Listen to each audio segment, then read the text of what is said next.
আসসালামু আলাইকুম। সবাই কেমন আছেন? আশা করি ভালো আছেন। যাই হোক আজকে আলোচনা শুরু করব আমরা মাইক্রোবায়োলজি নিয়ে। মাইক্রোবায়োলজির সমস্ত বিষয় একটি প্লেলিস্টের মাধ্যমে আপনাদের সামনে তুলে ধরার চেষ্টা করব ইনশাআল্লাহ। তো মাইক্রোবায়োলজি কাকে বলে? মাইক্রোবায়োলজি হচ্ছে মাইক্রোস্কোপিক অর্গানিজম নিয়ে যে স্টাডি সেটি হচ্ছে মাইক্রোবায়োলজি এবং মাইক্রো অর্গানিজম এর যে ইফেক্ট এটি হতে পারে বায়োটিক অর্থাৎ জৈবিক অ্যান্ড অ্যাবায়োটিক ওয়ার্ল্ডে এরা যেভাবে বসবাস করে বা এর যে টোটাল ইফেক্ট এই ইফেক্ট নিয়ে আলোচনায় করা হচ্ছে মাইক্রোবায়োলজি। তো মাইক্রো অর্গানিজম অর্থাৎ মাইক্রোস্কোপিক অর্গানিজম নিয়ে আলোচনায় হচ্ছে মাইক্রোবায়োলজি। অর্গানিজমটা আসলে কি?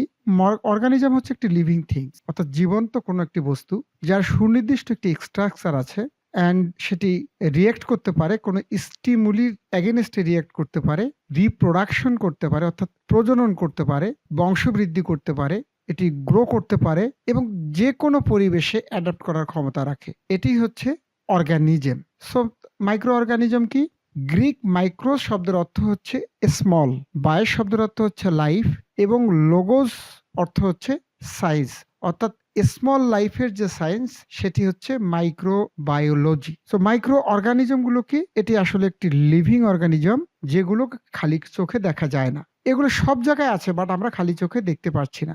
অসংখ্য মাইক্রো অর্গানিজম আমাদের চারপাশে ছড়িয়ে ছিটিয়ে আছে। তার মধ্যে খুব অল্প সংখ্যক মাইক্রো অর্গানিজম যেগুলো আমাদের ডিজিজ প্রডিউস করতে পারে, যেগুলো মাইক্রো অর্গানিজম আমাদের ডিজিজ প্রডিউস করতে পারে অর্থাৎ রোগ সৃষ্টি করতে পারে সেগুলোই হচ্ছে প্যাথোজেনিক মাইক্রো অর্গানিজম আর বাকি সব হচ্ছে নন প্যাথোজেনিক অর্গানিজম। মাইক্রো অর্গানিজমের ক্লাসিফিকেশনটা যদি আমরা একটু দেখি, মাইক্রো অর্গানিজম নাম্বার 1 হচ্ছে bacteria, one kind of micro organism, virus একটি মাইক্রো অর্গানিজম, ফাঙ্গাস একটি মাইক্রো অর্গানিজম এবং প্রোটোজোয়া, এগুলো প্রত্যেকটি হচ্ছে মাইক্রো অর্গানিজম। তো ব্যাকটেরিয়ার নিয়ে আলোচনা করা হলে সেটি হচ্ছে ব্যাকটেরিওলজি, ভাইরাস নিয়ে যে সায়েন্সের যে শাখায় আলোচনা করা হয় সেটি হচ্ছে ভাইরোলজি এবং ফাঙ্গাস নিয়ে আলোচনা করা হয় সায়েন্সের যে শাখায় সেটি হচ্ছে মাইকোলজি। পাশাপাশি আমরা এ পর্যায়ে ব্যাকটেরিয়ার কিছু ফিচার নিয়ে আলোচনা করব অর্থাৎ মাইক্রো অর্গানিজম গুলোর ফিচার নিয়ে কিছু বেসিক আলোচনা করব। প্রথমে যদি দেখি ব্যাকটেরিয়া আসলে কি? ব্যাকটেরিয়া হচ্ছে একটি ইউনিসেলুলার মাইক্রো অর্গানিজম অর্থাৎ এককোষী মাইক্রো অর্গানিজম। স্পেসিস বা প্রজাতির উপর ভিত্তি করে এদের সাইজ বিভিন্ন রকমের হতে পারে। ব্যাকটেরিয়ার কোনো নিউক্লিয়াস, সুগঠিত নিউক্লিয়াস থাকে না, যে কারণে এদেরকে প্রোকারিওটিক সেল বলা হয় অর্থাৎ আদি কোষ বলা হয়। এর যে ডিএনএ অর্থাৎ ডিঅক্সি রাইবোনিউক্লিক অ্যাসিড, এই রাইবোনিউক্লিক অ্যাসিডের কোনো ধরনের মেমব্রেন থাকে না, এটি একটি জাস্ট সিঙ্গেল ক্রোমোজোমের মাধ্যমে বিন্যস্ত থাকে। এর যে সেল ওয়াল, ব্যাকটেরিয়ার সেল ওয়ালটি হচ্ছে লাইপোপলিস্যাকারাইডস এবং লাইপোপ্রোটিন দিয়ে গঠিত হয়। এদের যে রিপ্রোডাকশন অর্থাৎ প্রজনন সেটি হচ্ছে বাইনারি ফিশন পদ্ধতিতে হয়ে থাকে। বাইনারি ফিশন পদ্ধতিটা আসলে কি? একটি সেল এবং এর যে উপাদানগুলো এগুলো সমানভাবে বিভক্ত হয়ে যদি দুটি সেল তৈরি করে, এই যে পদ্ধতি বা প্রসেস এটি হচ্ছে বাইনারি ফিশন। ভাইরাসটা আসলে কি? ভাইরাস এক্সট্রিমলি স্মল, এটা এতটাই ছোট যে এটি ইলেকট্রন মাইক্রোস্কোপের নিচে ছাড়া একদমই দেখা যায় না।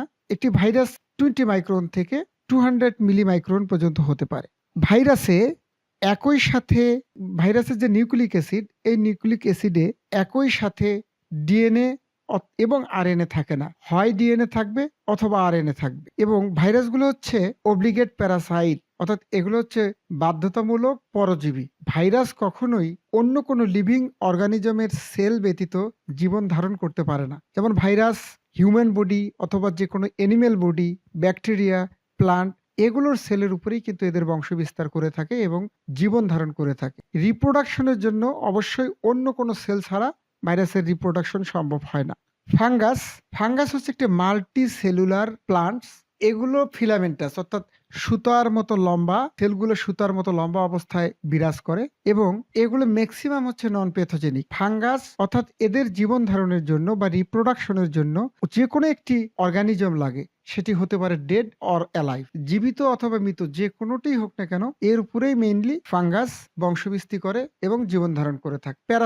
প্যারাসাইট বা পরজীবী, এগুলো হতে পারে হচ্ছে ইনভার্টিব্রেট অর ভার্টিব্রেট যে প্রাণী থাকে অর্থাৎ মেরুদণ্ডী অথবা অমেরুদণ্ডী প্রাণীর শরীরে এরা বংশবিস্তার করে। এই হচ্ছে আজকের সংক্ষিপ্ত আলোচনা।